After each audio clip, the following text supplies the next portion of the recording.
बोले गायत्री माता की, सत्यनारायण भगवान की, गोपाल कृष्ण भगवान की।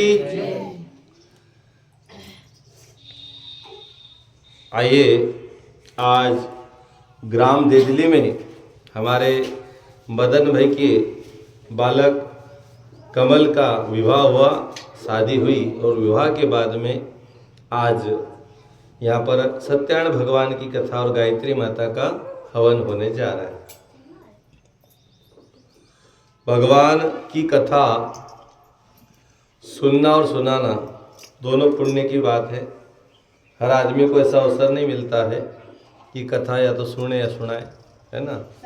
तो भगवान की कृपा से हमें ऐसा मौका मिला है कि हम भगवान की कथा सुनने जा रहे हैं। सत्यनारायण भगवान की कथा के बारे में कहा गया है कि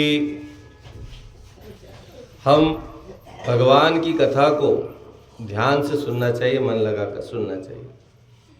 कथा क्यों कराते हैं? कथा इसलिए कराते हैं कि हमारे जीवन में किसी प्रकार का दुख हो, है ना, मन में कोई व्यथा हो तो दूर हो जाए, समाधान हो जाए कि हमको कैसे रहना चाहिए, कैसे जीना चाहिए, क्या करना चाहिए, क्या खाना चाहिए, क्या नहीं खाना चाहिए, क्या पीना चाहिए, क्या नहीं पीना चाहिए। ऐसी सारी बातें कथाओं में आती हैं। लेकिन केवल कथा पोथी करा लो, जैसा था वैसे हो जाओ तो कोई काम चले, है ना।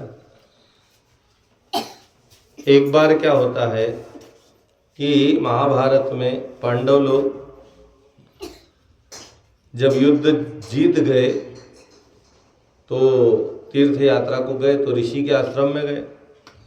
तो ऋषि ने उनको क्या है, एक तुम्बा दिया, तुमड़ी जिसको अपन बोलते बड़ा। तो उन्होंने कहा भाई आप तीर्थ जा रहे हो तो क्या करना, तुम जिस जिस नदी में नहाओ, जिस जिस कुंड में नहाओ, इसको भी नहलाना, है ना।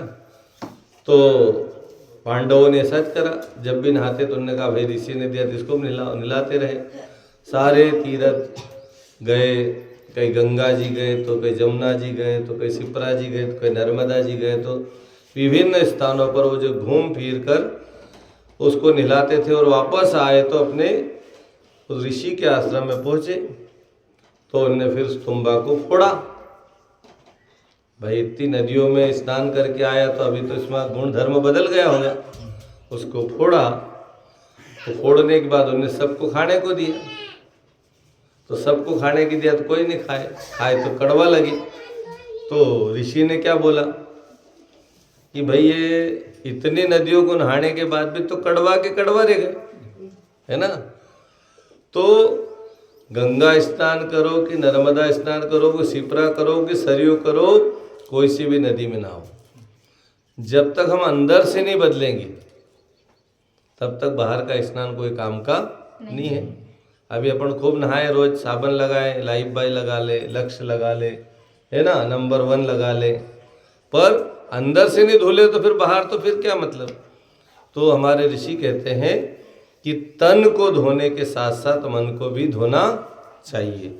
और ये कथा जो होती है, कथाएं जितनी भी होती है वो क्या करती है, मन को धोती है, अंदर से मतलब प्रेरणा भरती कि हमको कैसा रहना चाहिए, कैसा जीना चाहिए।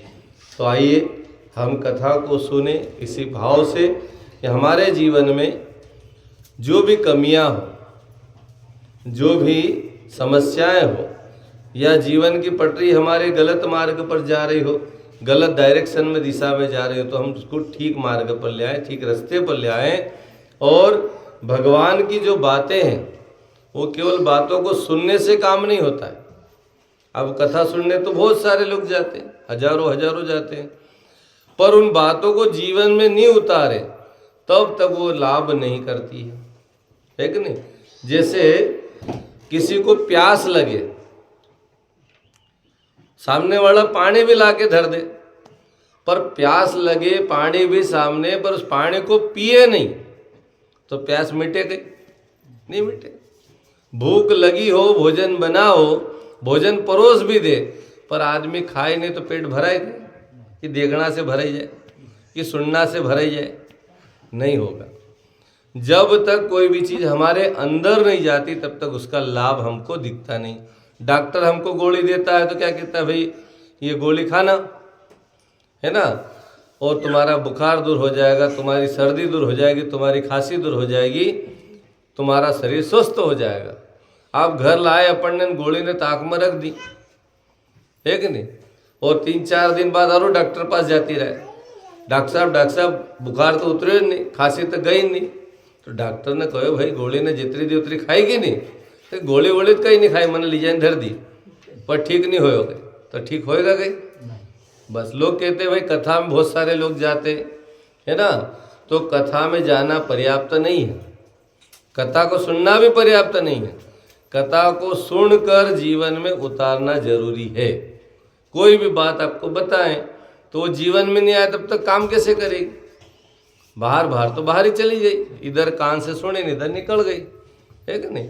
तो कोई भी अच्छी बात जो हमारे जीवन में काम आए तो वो जीवन को बदल देती, लेकिन कब? जब वो जीवन में आ जाती है, असर भी दिखता है।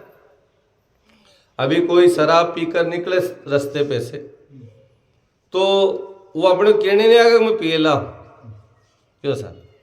दारू पियले को देखकर कोई कह सकता है कि वो कहने आएगा मैं पिए लाऊं? नहीं, वो तो उसकी चाल ढालिज बता देगी। वो पूरी रोड को नापते हुए चलेगा जैसे सापड़ा चलक नहीं, आईना से वहीना तक गाड़ी वालों निकला तो होगा संभालना पड़े, कलेंग जानो, अभी कलेंग घुसी जाए कहीं पतो नहीं, है कि नहीं? क्यों? वो दारू उसके अंदर गई तो वो अपना काम कर रही, उसको भी डोला रही वो, है कि नहीं? तो ऐसे ही ज्ञान की बातें, धर्म की बातें, संतों की बातें, ऋषियों की बातें सब कब काम करती है? जब उसको हम जीवन में उतार लेते हैं। गायत्री परिवार का यही तो कहना है कि हम बदलेंगे तो युग बदलेगा, हम सुधरेंगे तो युग सुधरेगा। तो अपन कहते हैं लोग जमानो बदल तो नहीं, कब बदलेगा? जब हम स्वयं बदलेंगे, अपने आप को सुधारेंगे, अपने आप को बदलेंगे। और उसके लिए क्या करना है? कोई बड़ा खर्चा नहीं करना, अपने आप को बदलने में कोई पैसा थोड़ी लगे।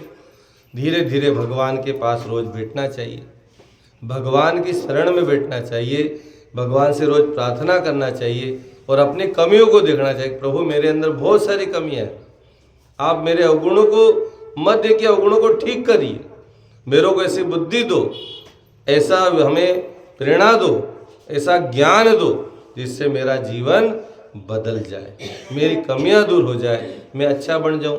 नहीं तो अभी हजारों लोग भंडारा करते हैं, करोड़ों लोग खा लेते हैं, चले जाते हैं, खाने से क्या होगा?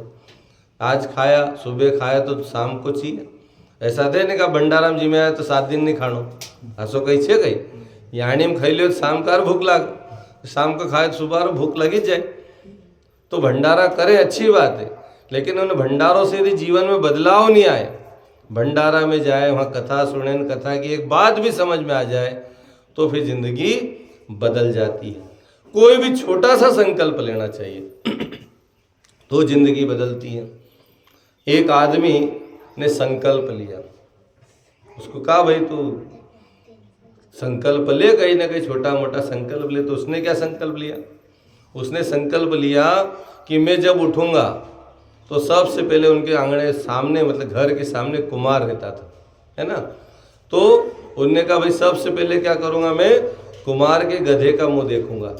ऐसा संकल्प ले लिया। अब संकल्प तो संकल्प है, तो रोज उठ के क्या करता हो, सबसे पहले किसका मुंडा देखता? गधे का। रोज ऐसा नियम बना लिया, उठ के देखना तभी दूसरा काम करना। अब एक दिन क्या हुआ कि कुमार को जाना था मिट्टी खोदने, तो वो जल्दी उठ के चला गया सौंदर्य। अब ये आदमी उठा तो सामने गधा भी नहीं दिखा, उनने मुंह ढक के गया वो, क्योंकि देखना नहीं किसी को, मुंह ढक के गया और वहाँ जाके पूछा भाई कुमारदास जी कहाँ गए, गधो कहाँ गए? वो तो कहे मिट्टी खोदने गया, खदान उसको पता थी, तो वो भी पीछे पीछे वहाँ पहुँच गया, कहाँ पर? जहाँ पर खदान थी। तो जहाँ कुमार मिट्टी खोद रहा था, खोदते खोदते योग संयोग से उसका किस्मत खुला और वहाँ पर क्या हुआ कि मिट्टी जहाँ खोद रहा था वहाँ मिट्टी में से उसको धन मिला, इधर धन का घड़ा निकला, और जैसे ही घड़ा निकला उसी समय इधर ये पहुंच गए और इसने क्या बोला? देख लिया देख लिया देख लिया। तो कुमार ने सोचा यार देख लिया का इसका मतलब धन इसने देख लिया। अब यदि यो गांव में जाइन कही दियो तो सब आपत हो जाएगा। तो उनने उसको कहा भाई कहीं देख लियो, आप मेरे को जो देखना था देख लिया गए। तो उसको पकड़ा, रोक भाई मत जा, तो न देख लियो नहीं, चल आधो आधो बाटी ले वहाँ पर। तो गांव में जाइन मत कहीजिए। और आधा धन उसको दे दिया कुमार ने, आधा उसने रख लिया। किसका कारण क्या रहा? व्यक्ति का संकल्प। संकल्प में इतनी बड़ी ताकत है। तो हम संकल्प लें कोई सा भी छोटा सा। जैसे हमारे भाई ने, हम आए थे पहले ही हवन करने, तिन्ने का ब्याह के बाद और अपन कथा कराएंगे, ऐसा संकल्प है। पर संकल्प अच्छा होना चाहिए, नहीं तो ब्याह का बाद बकरो मारा गए तो फिर संकल्प का ही उल्टो संकल्प हो जाए, है कि नहीं? लोग महाराज ब्याह हुए कि बकरा ठोकने लग जाए। अरे तो ब्याह कौन बकरा को कोई लेनो देनो नहीं, और वो जबरदस्ती होकर मारना गए जीव का, तो वो फिर कहीं सुधो रहेगा, वो तो उनको सुधार देगा। कोई भी जीव को आप मारते हो तो उसकी आत्मा भटकती है, और भटकती आत्मा उस परिवार को सुख चैन से रहने नहीं देती। आप इतिहास उठा के देख लो, किसी को हमने सताया तो हमको छोड़ेगा क्या? कहीं ना कहीं तो आत्मा उसकी भ्रमण करेगी। आत्मा तो अजर मरे, मरती थे नहीं, तो नहीं मरेगी तो फिर क्या करेगी? वो तुमको भटकाएगी। इसलिए कभी भी जीव हत्या नहीं करना चाहिए। तो कोई भी छोटा सा अच्छा संकल्प लें। संकल्प हमारे सर जैसे अभी हमारे साथ चलते हैं इस उम्र में भी, तो इनका क्या संकल्प कि भाई जहाँ भी जाए साथ में, क्यों कि जहाँ आप जाएंगे भगवान का नाम तो लेंगे, इधर उधर बैठे रहे तो क्या मतलब? जब साथ में जाते तो भगवान का नाम लेने का अवसर मिलता है। तो आइए हम सभी आज इस कथा को यहाँ से शुरू करते हैं, इसी भाव से हमारे जीवन में भी कोई अच्छी बातें, अच्छा संकल्प उभरे और जिंदगी को हम अच्छा बनाए। ओम शांति।